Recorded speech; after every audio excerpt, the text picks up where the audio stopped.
the network.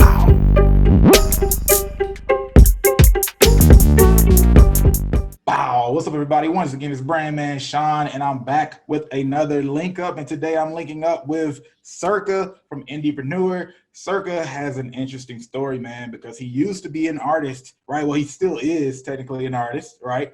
But now he I'm in my owns. sound booth right now. Oh, see, there you go. Those are some dope. Oh man, I like those sound walls, man. Um, but he's now also an owner of an independent music marketing agency. Well, and I don't think you just work with indie artists, right? But Indiepreneur is the name, so they are extremely independent spirited, huge, almost radical in the message of indie artists, right? Should be in ownership of them, of their own careers, their own destiny, and there's a lot of great content that gets created around it. So there's not a lot of people out there who are really pushing quality content. So whenever I can bring those type of people on, I will. Circa, I appreciate you being on. How you doing, bro? I'm doing great, man. It's a pleasure to be on. Obviously, a huge fan of the channel and love the content that you guys put out. So happy to be here, man. For sure, man. Let's hop into it, man, because I don't think artists get to hear too many conversations that are just like more in depth in marketing, where there's opportunity for back and forth and additional context versus just a one-off video that's kind of trying to train them on something. So Right. I would love to get your thoughts on quite a few things. So first and foremost, I want to know, what are your top two marketing methods for 2020 at the time? So like, it depends on you. It depends on for what, because everything's Okay, context dependent. So like, there we if you're go. talking about, like, I'm an artist, I don't yet have a fan base, I'm trying to generate fans. So right now my Mm-hmm. goal is not to like make a bunch of money or build up an email list. Even I just need to start getting people's attention. Right. And I really love the work that you guys are doing with TikTok, and I think influencers are a huge opportunity for musicians in a way that they never were. I mean, if you think about it, like, Facebook and Instagram influence and Twitter influence used to be something that you could buy, but more as like a company. And YouTube Mm-hmm. influence, like, All right. there wasn't yet a standardized route for using it for the purpose of promoting a song or an artist. True. Not nearly as much as there is today. The swipe ups, the Spotify playlists, the TikTok videos, Yeah. everything is geared towards music in a way it's never been. I don't have as much experience with influencer campaigns, but I'm lucky to have kids who work in my office. I'm just like, dude, come work out of my office. And I get to hear about it all the time and learn about it. So And then I also watch your channel and I get to learn about it through there. And I watch a little bit of Gary Vee and he talks about it too. And so I know a lot about it. I haven't done any of it, but the plan for this year is for me to, I'm actually kicking back up my own music career. Funny you mentioned it. And I'm going to be using myself as our testing grounds artist for some of these newer ideas. So I think nice. influencer marketing is like, actually, I'm very excited about it. I don't know if it'll work for my brand of music, but I'm going to try it out. And then, I mean, as always, I think that paid traffic just in general is as good as it's ever been. I would say, just to throw it out there, because I don't think your audience might hear it enough. Like, for me, email marketing in 2020, email marketing. In And then 2020, for blasphemy. sure, bro, for sure, email marketing and messenger. So I'm gonna drop some science on you guys. We got to. You got to go into Messenger. uh, iMessage for Mm-hmm. Apple is going to open up their API to all of these chatbot builders that have been building chatbots for Facebook Messenger. Oh snap! Okay. So if you have like ManyChat for Facebook at Messenger, that ManyChat's like allows you to build a chatbot. So if someone messages your fan page, it'll be like, hey, click a button below based on what you want. And then there'll be buttons in Messenger and you can put videos and audio and links and tons of stuff and automate it all.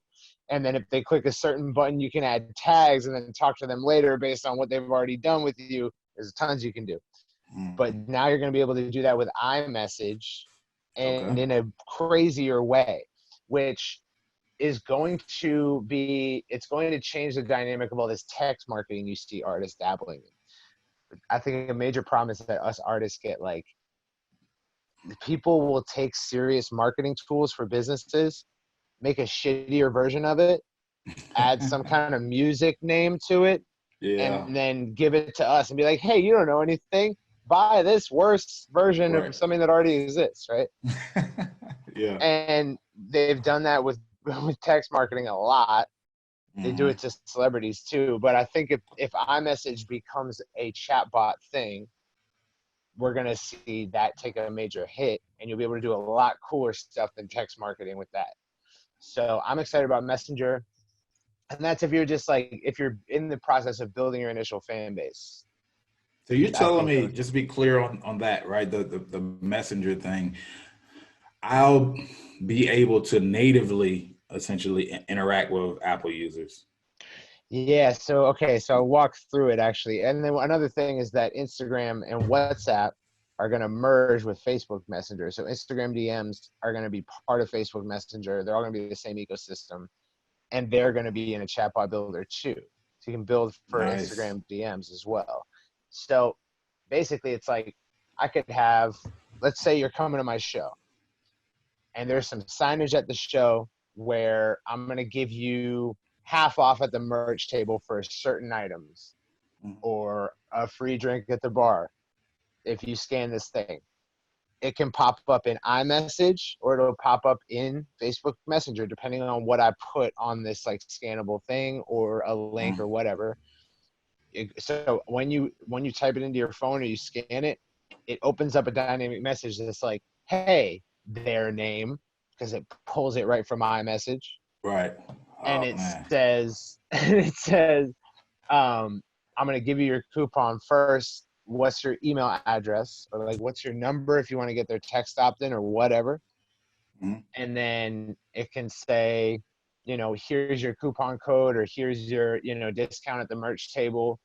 And then later on, you can have it programmed to follow up with them, to drop pictures from the show on them, like in a week, and say, hey, did you claim your coupon? Or you could even check to see if they claim their coupon and be like, we still got merch from the show. Would you like to buy another package after you drop that on them? Or you can follow up with them and have them on like, these people bought tickets. So when you come back through, you can message them through your chatbot builder again, and just bring all the same people back to the shows. So there's just one of like a million use cases that you have for like a technology like that. And that's going to be evolving. You can truly segment that like an email. Yeah. Basically, but even crazier, because with ManyChat, you have the way that ManyChat's building out their shit right now. It's like, you can connect it to your Facebook fan page, which I know a lot of your audience is not using that, but it's just like, think of it as like a hub. It's not like, it's like email. It's like MailChimp. Like if you have MailChimp, like you're not on MailChimp, but it's like you use it to market it. Well, that's how Facebook can be for you, right? Got it. If you don't use it. So it has Facebook Messenger, but soon it's going to have Instagram DM, iMessage, and then it now has email and SMS. So in the same flow, like for instance, when they opt in, I can have ManyChat also send them out an email real quick. Like I can have it send them a text message, whatever. Like, so it's pretty crazy. You can send them a text message with a link in it from the same technology that brings them back into a messenger conversation or whatever. It's nuts. Oh man, yeah. You can sell in it. You can sell ridiculous. Products in it. You can take credit cards in it. I can be like, yo, here's which of these t-shirts do you want? You click a button and then it pops up. It's like, okay, credit card expiration, and it can sell you the t-shirt like right in it. Okay. That's amazing. I didn't realize it was getting that deep, particularly that fast. Yeah, okay.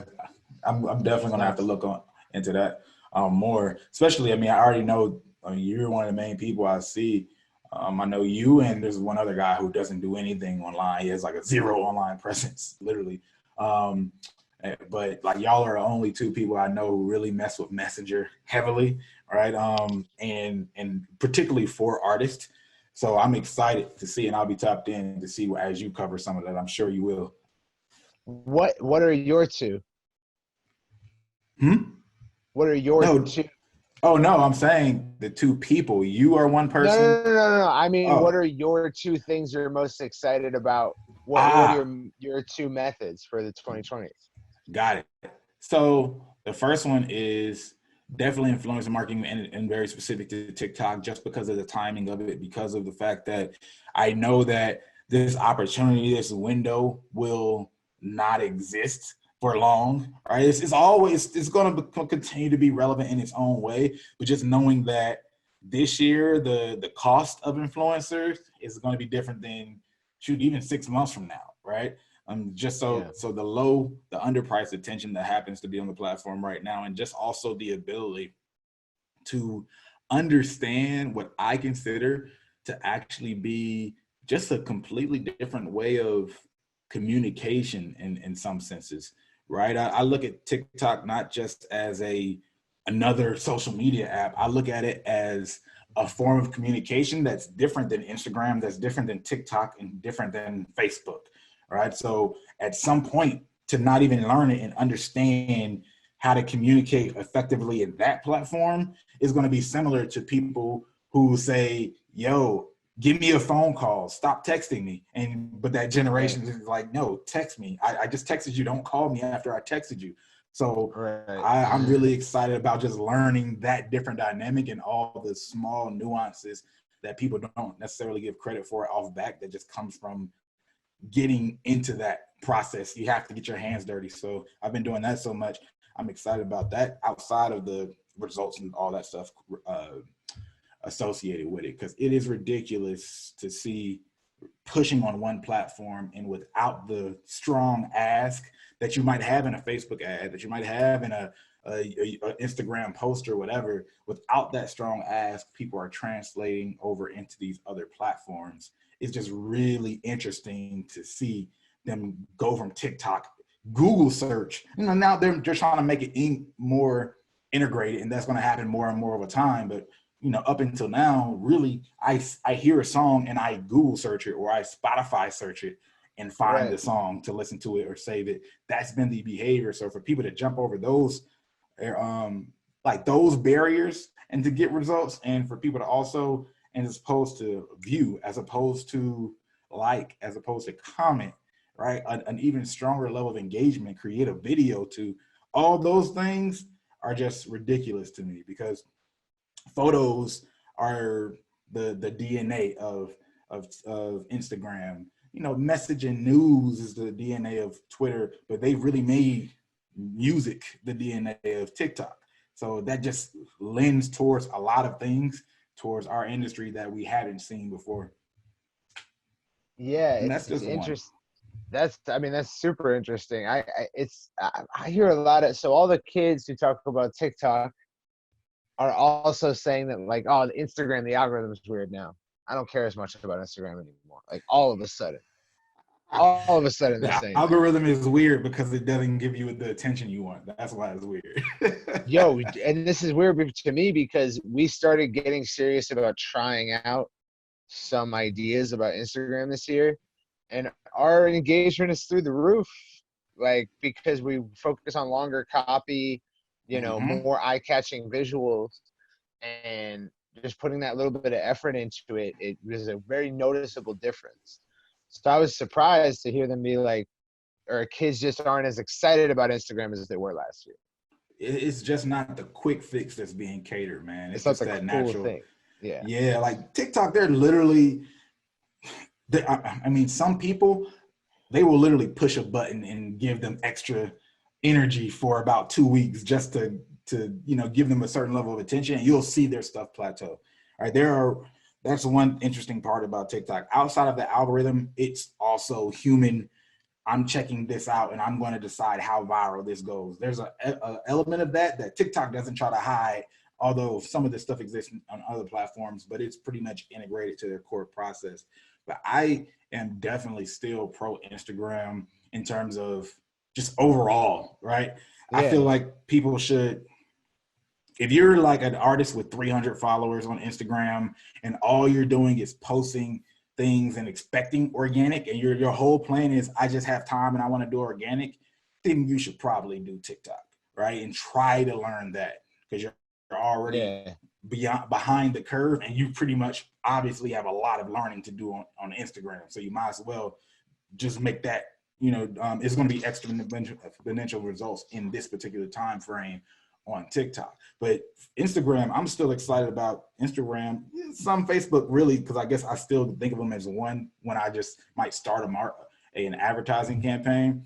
But like that space, it's not even, I wouldn't even say it's a website, is being a website yet, but it's still a space where if you know how to pay for traffic and get great results from that, I feel like you just have to understand how to get returns, right? It's still a great place for that. There's nobody as comprehensive and yet easy to learn as Facebook's advertising platform, because YouTube nuts. is still harder to learn, right? So it's a little trickier, and it's you know what is crazy is that I don't even feel like it's harder to learn necessarily. There's less info out there, like that's obvious. Like you can't throw a rock without hitting like training on Facebook ads, but you know what I mean. Yeah.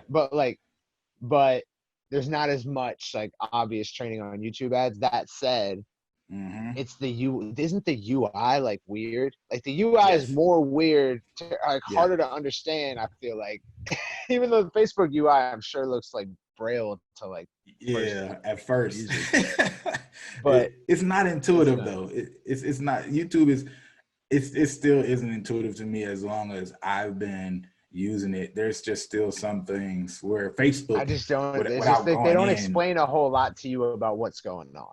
Right. It's like, what do you want to target? All right, cool, man. We spent this much today. You got these many clicks. Did you want to see more stuff? All right, I mean, we can show you more, but like, you don't need to, right? Yeah.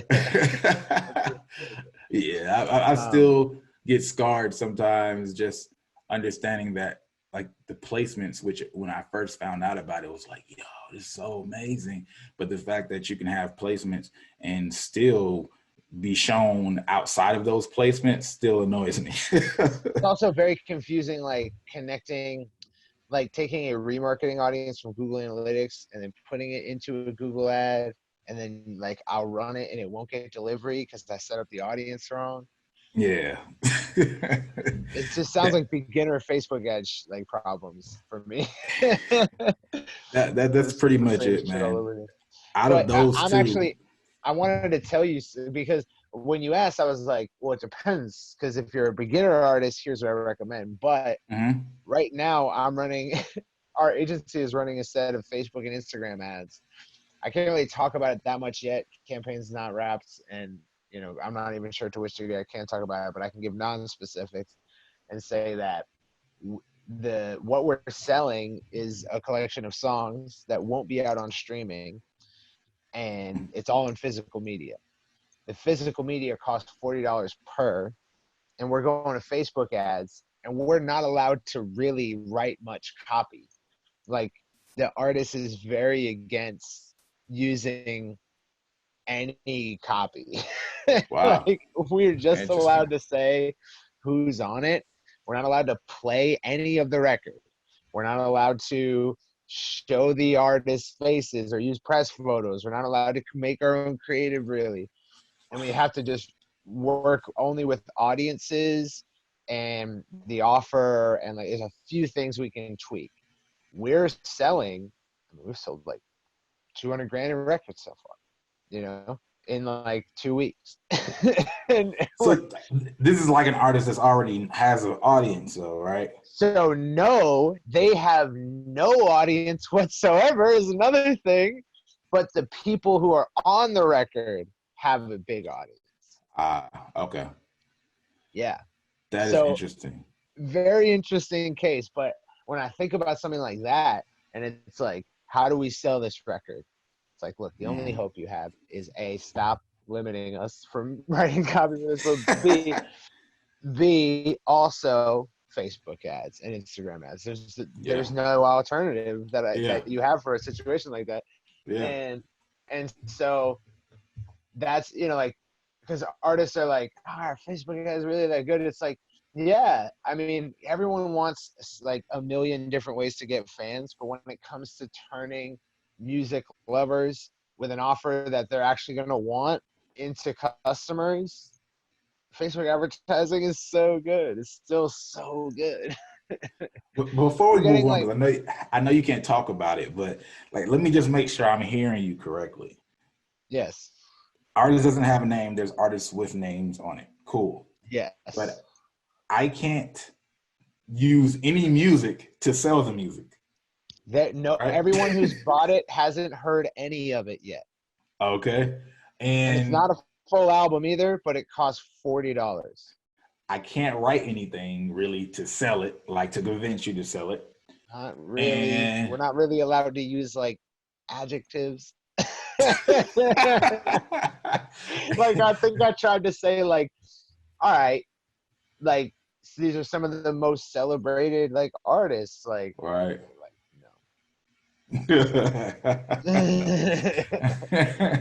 And okay.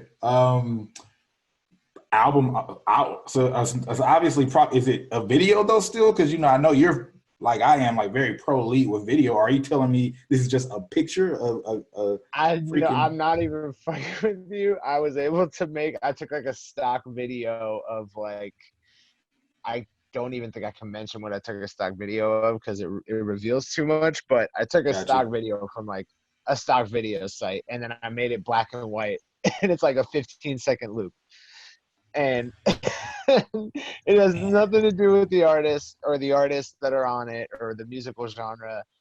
It's just like eye-catching enough.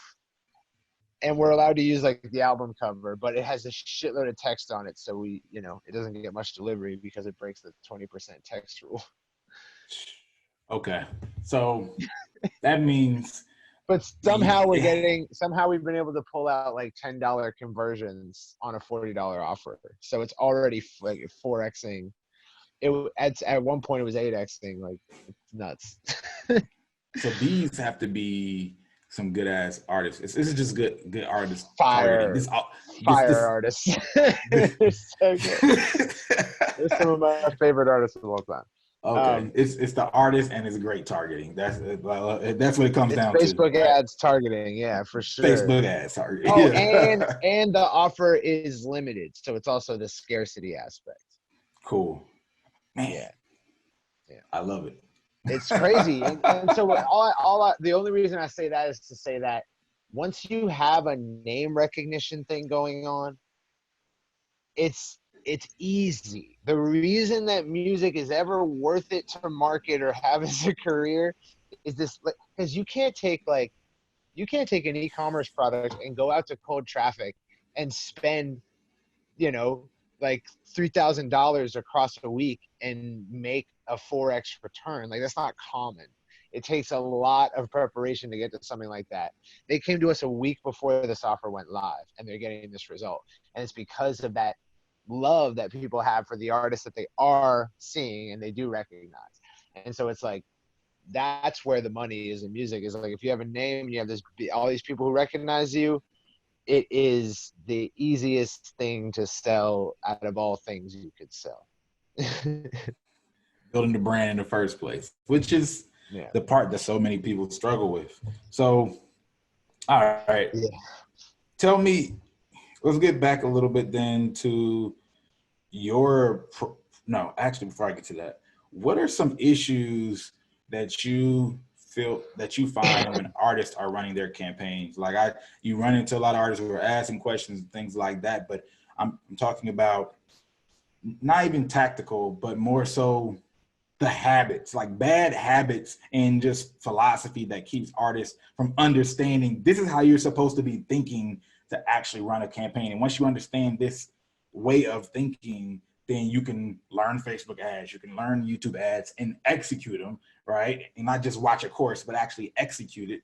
Because I think that's one of the things that I find. A lot of times people like read a course or watch a video, but then the execution part is still that other way you understand marketing that helps you actually go out there and be effective with it. What's that issue that you find?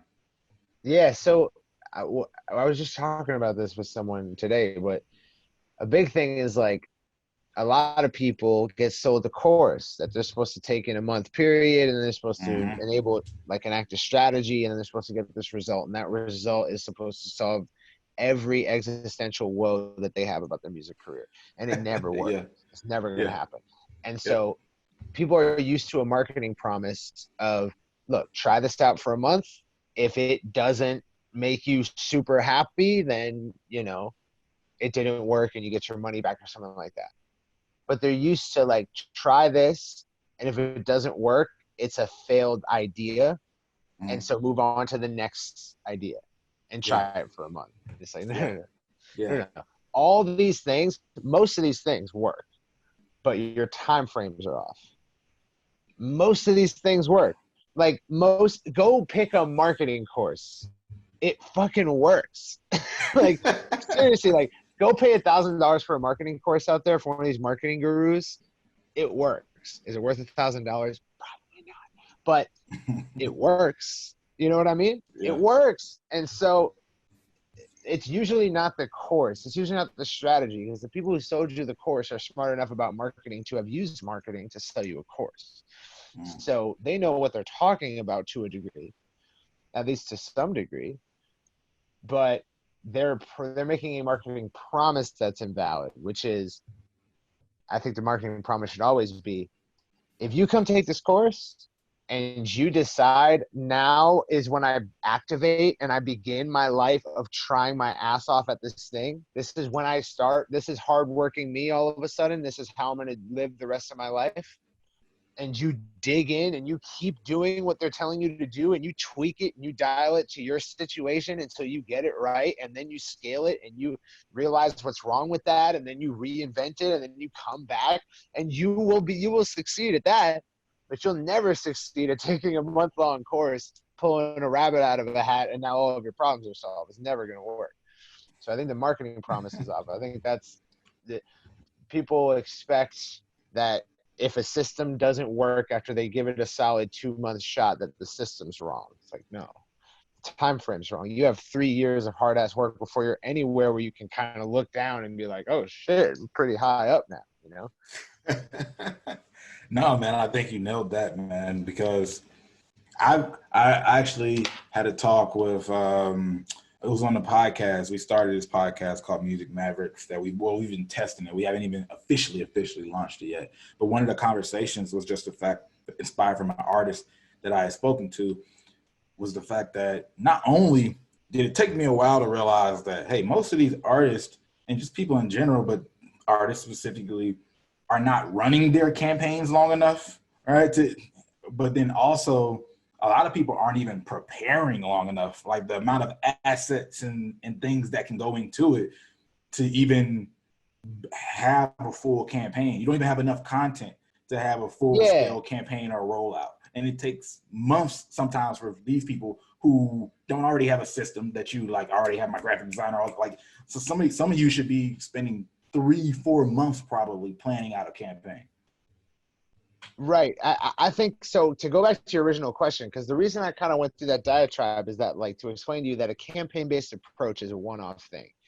And campaigns in order for a campaign to contribute to your long-term, like 3, 4, 5-year goal, it needs to have certain parameters. It needs to have, one is a target audience of people who are united in their stage of awareness. So it's like, if you're targeting both people who love your music and also people who have never heard of you before, your campaign is already going to fail, because you don't know where your people are at that you're targeting and where you're trying to bring them, right? Because like, you don't need to bring people who already know who you are to knowing who you are. Mm-hmm. But you do need to do that for all of the people who don't know who you are. So you can't group them in together. So pick a target audience of people who are united by how much they know about you. They're completely cold, or they've all heard one song, or they're all your biggest fan. And then determine how you're going to use this media to deliver them to the next state. So if it's like they don't know who you are, let's take them to aware. If they're aware, let's take them to they dig you. If they dig you, let's take them to they maybe signed up for something, or they bought something, or they spent some time with you. If they've done that, let's take them to a higher lifetime value where they've spent more money with you. But every campaign should deliver people from one stage of awareness to the next, and you use your media to do that. And a lot of people don't realize that. People want, when you ask someone to go for their campaign, there isn't a wall. There is no stopping point. Oh, I mean, it could give me some fans, or maybe I become a millionaire. I don't know. Anywhere in between. Yeah.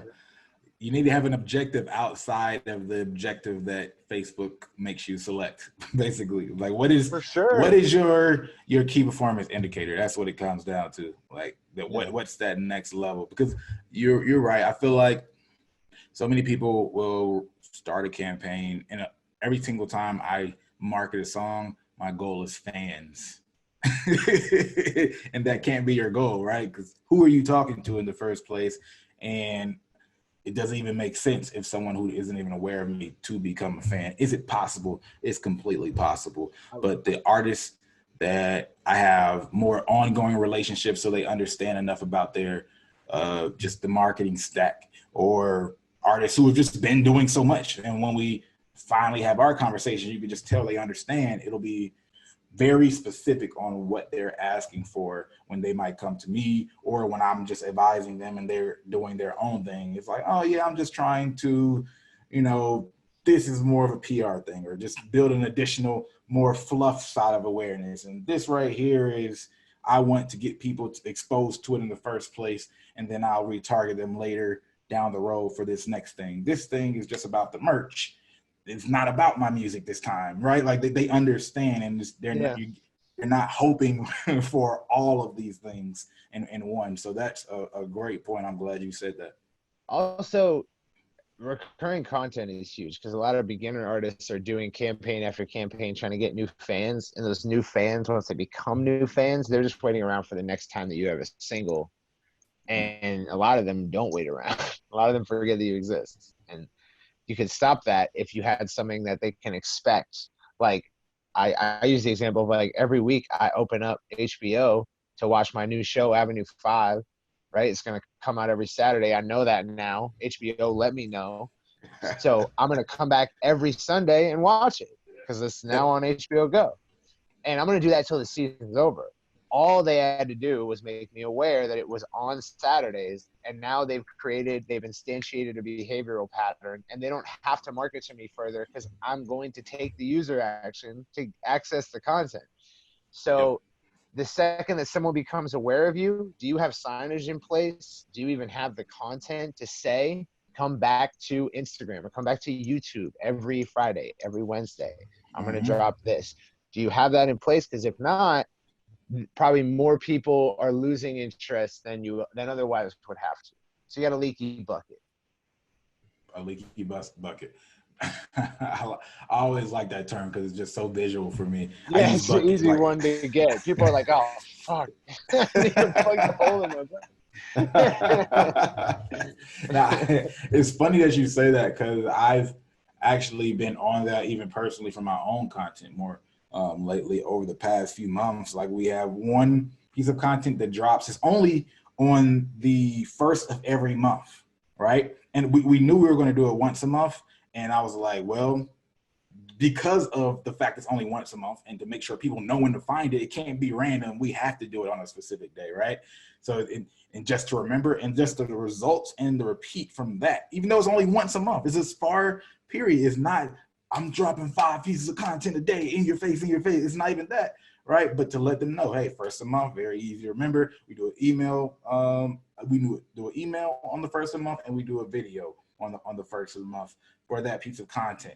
And the reminder that, yes, we're in this binge era, but people do still do what you just said every Saturday, just like, traditional television. I have 20 things that are like that.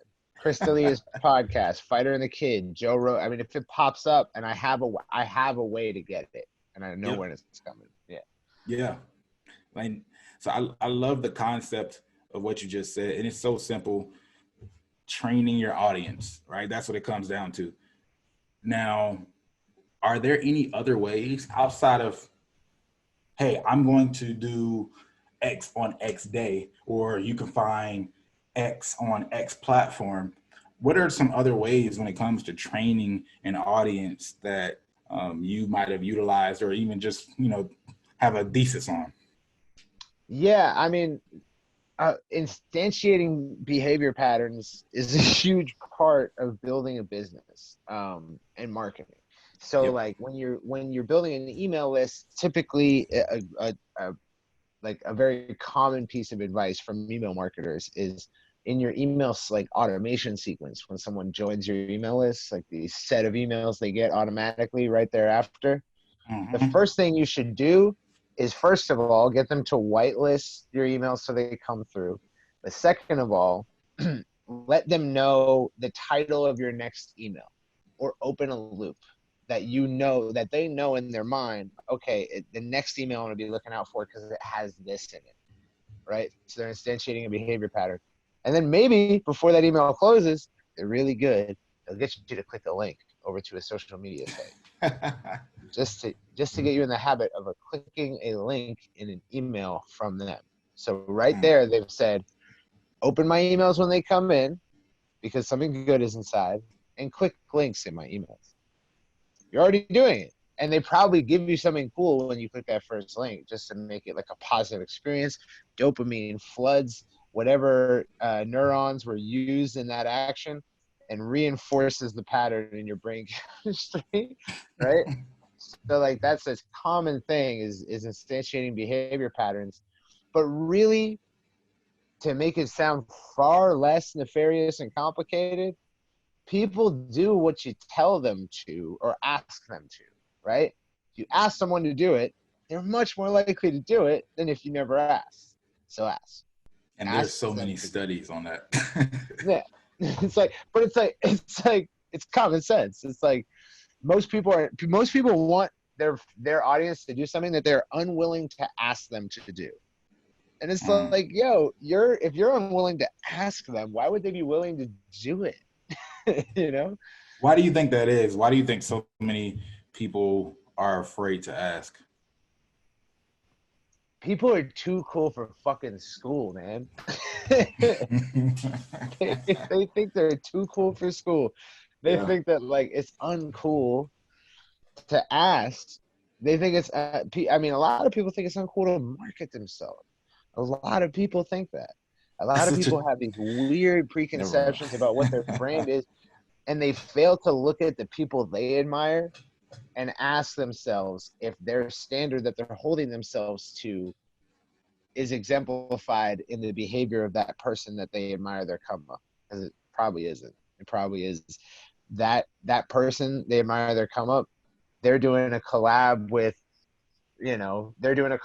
Converse tomorrow, and they're going to drop it on their Instagram story, and they're going to ask you to buy it. They're going to be far more forthcoming with their desires for their fan base and their promotional messages than the average artist who ain't doing shit. Because they don't have this weird hang up about like being cool, you know? Yeah, I hate to use this word because it gets used so much today, but I definitely feel like it's toxic and to an artist to have these desires, right? But then you essentially philosophically are against doing the things that it takes to get to that that point, right? Which is marketing, and it's in fan bases as well. These, like you said, too cool for school type spaces of like some parts of music or culture aren't as against it, but there's some of them that are totally against it. Like I've seen an ad where, well, that was actually one of my artists. So the guy we had he ran the ad. A lot of people were like, yo, I found this dude in the ad. But there was this one dude that found it through the ad and talked about he loved the song, but he hated the fact that he was running ads. Right. Like that, like what kind of mindset is it? You wouldn't even know about this if I wasn't running an ad, but you hated the fact that the artist was running an ad because it was a very let's just say Crazy. anti-establishment type artist brand, you know. I just think that, like, because there's so many people who we look up to who have no problem like selling themselves, Yeah. you know. And but when we begin to think about ourselves as a brand, and I know this because like when I was a kid it was like this. I know the feeling of being like, Yeah. no, when I picture my come up in my wildest imagination at night, it doesn't involve me having to do anything. Or whatever, you know? It's Yeah. like I'm the fucking Fonz, bro. You ever watch Happy Days? I Yeah. slide Yeah. in there, I hit the jukebox, and I don't have to put a quarter in it because it just starts playing my song automatically. I got a leather jacket. Everything just comes to me in waves. I don't need to even ask. But it's like, Yeah. bro, that's not real life. Like, Yeah. Yeah. Gary Yeah. Vee is one of the more successful people that like a broad majority of people have no problem looking up to. They don't say he's corny, and he's out there doing all these things that these artists think are uncool, and he's way cooler than them. Like most of these people Yeah. who think this shit is uncool, they haven't done anything cool with their career yet. Do some cool shit and then act too cool. You know? Yeah.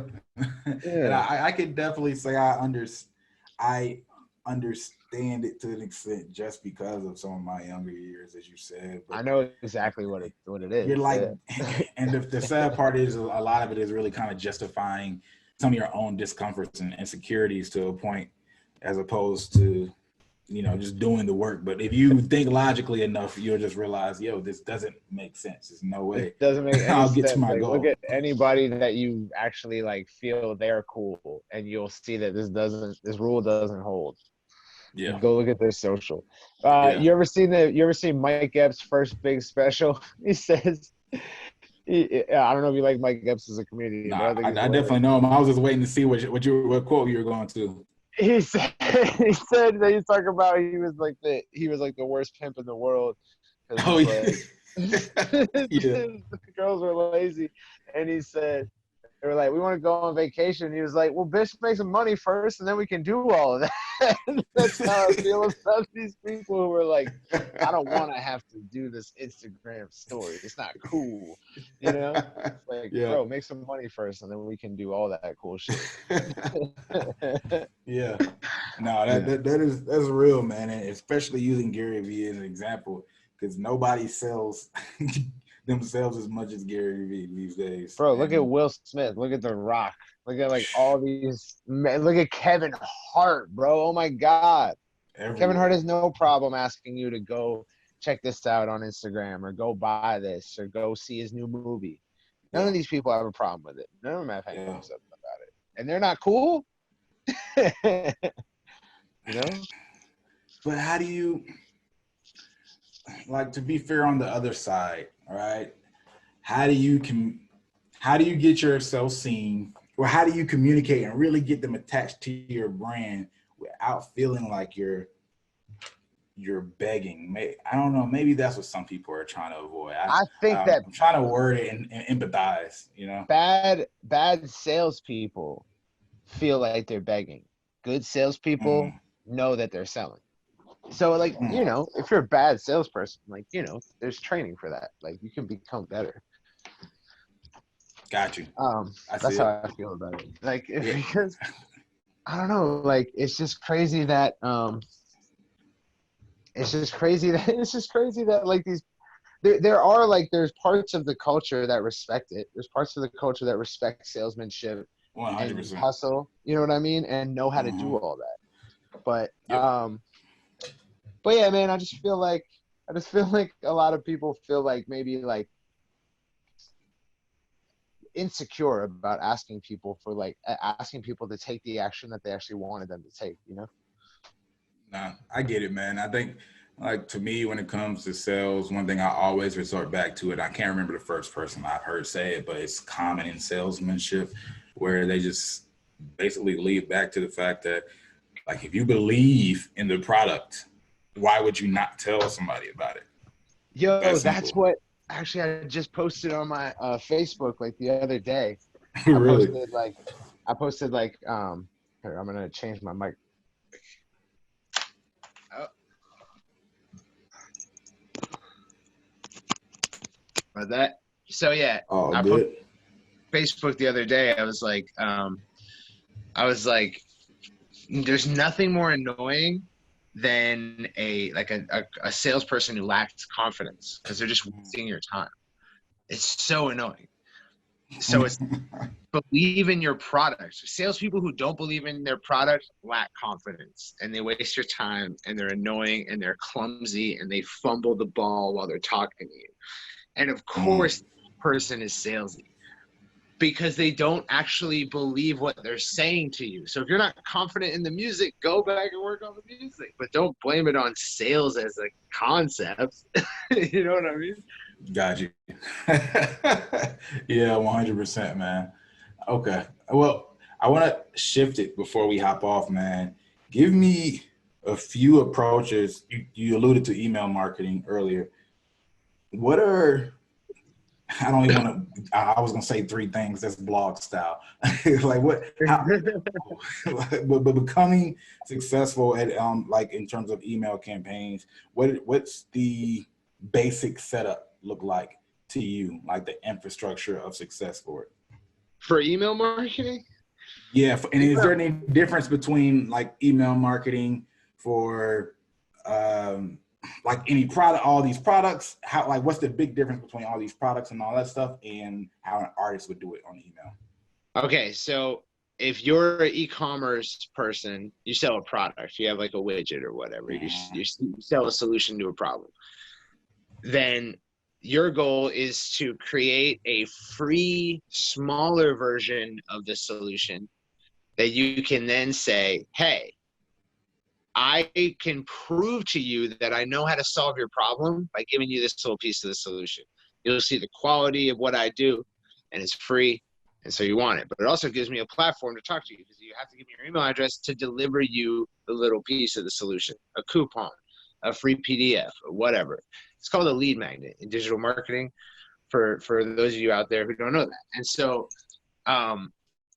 you typically have a lead magnet. People sign up for the lead magnet, and the first email automation they get, there's Digital Marketer, which is one of our favorite marketing, like education companies, does what they call the machine style email marketing. So when they sign up, they get what's called an I series that introduces them to your company.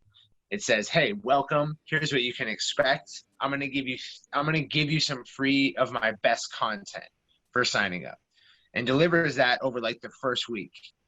And then it also starts them on what's called an E series, an engagement series.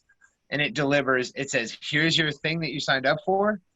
And then a few days later, it says, hey, I just want to make sure you got that thing.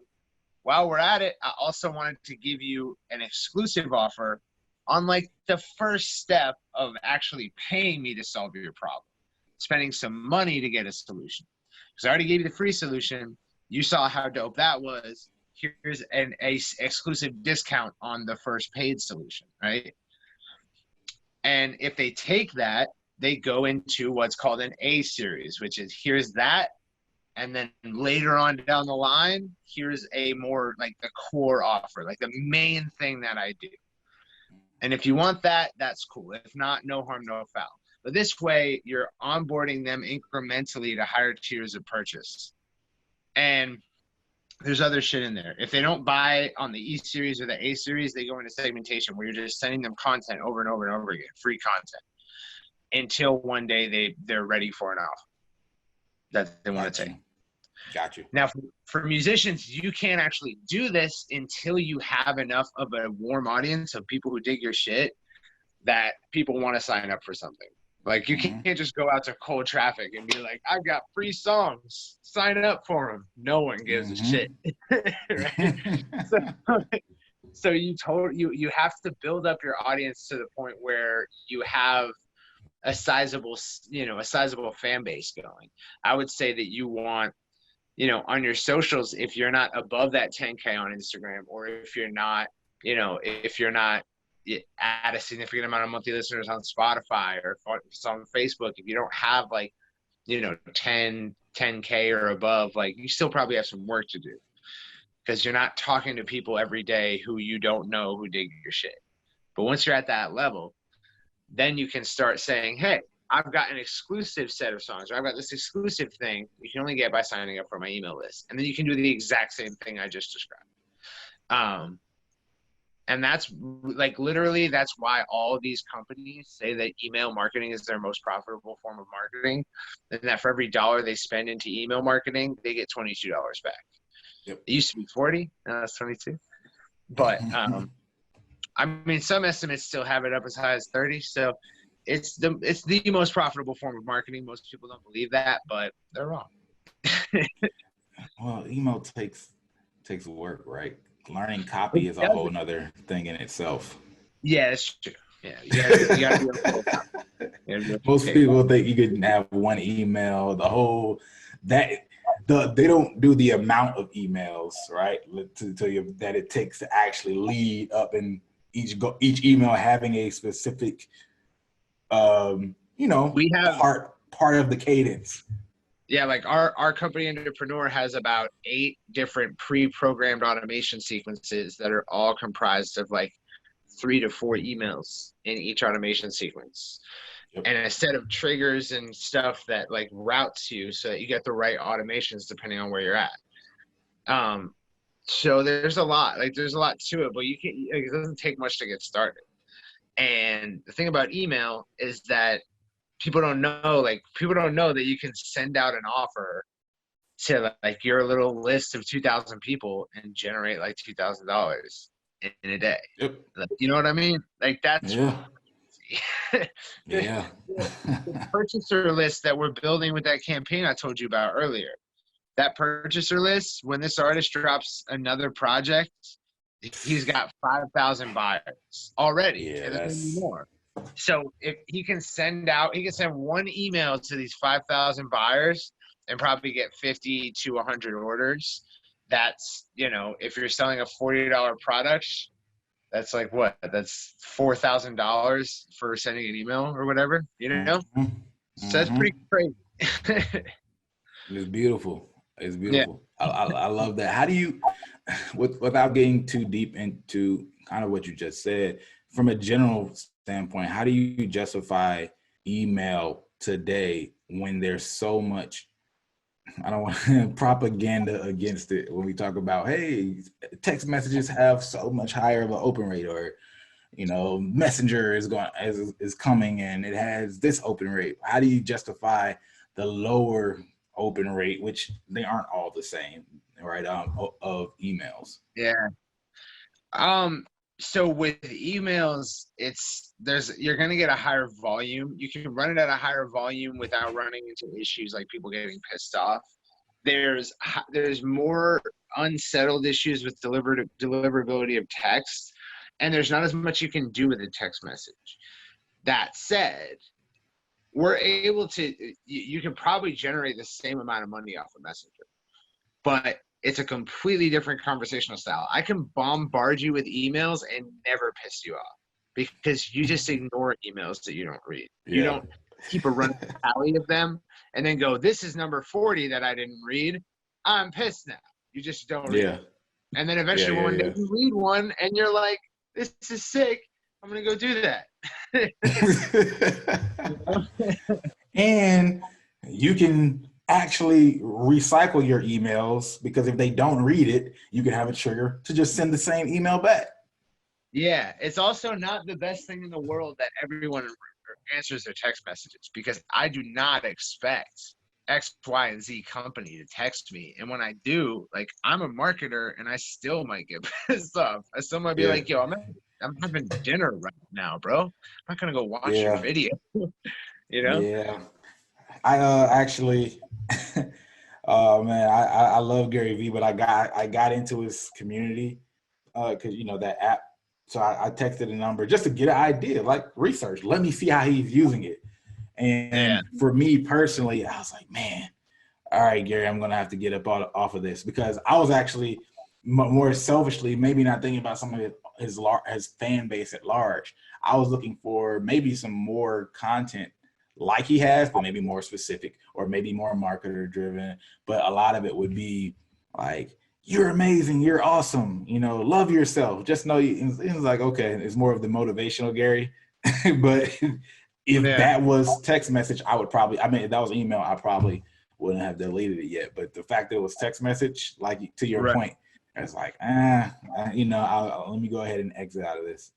It's hard to send as much content with text and messenger because people are going to too frequent. It was too frequent. Yep. Too frequent. Yeah, exactly. And it's also like we're okay. Mentally, we've become okay with the fact that you're going to send me a million emails. As a society, it's in our Gmail app or whatever, and we're not going to get heated about it. Societally, we have not accepted the fact that you might send me a shitload of marketing text. And that's why I think if you look at the owner of ClickFunnels, Russell Brunson, I mean, he's got to have everybody's text number by now. But he only sends out texts on really specific big campaigns. When he has a big offer he's rolling out, he'll text you and tell you to go watch this video and have everything that needs to happen off of text. So the text is just a beacon to say, like, go watch. That's smart. That's using text how it probably should be used. Yeah. If you don't want to piss people off, for sure. And okay. Well, cool, man. I appreciate you hopping on. It's been an amazing conversation. I know people are going to get value from it. Tell people, you know, that get where to follow you and what to look out for. Well, I'm going to say one thing: look out for his whole I'm an artist, like running yourself as a case study. Definitely keep up with that. I think that's an interesting thing. I'm always interested to see people use themselves as a living case study. Hell yeah, man. Come see us Creative Juice Podcast and Full Stack Creative on YouTube and continue watching this man because he knows what's good. For sure. Appreciate that, man. All right, everybody. As always, if you like this video, go ahead to the like button. If you like it, you might as well share it. And if you're not subscribed, you know what to do. Hit that subscribe button. It's the network.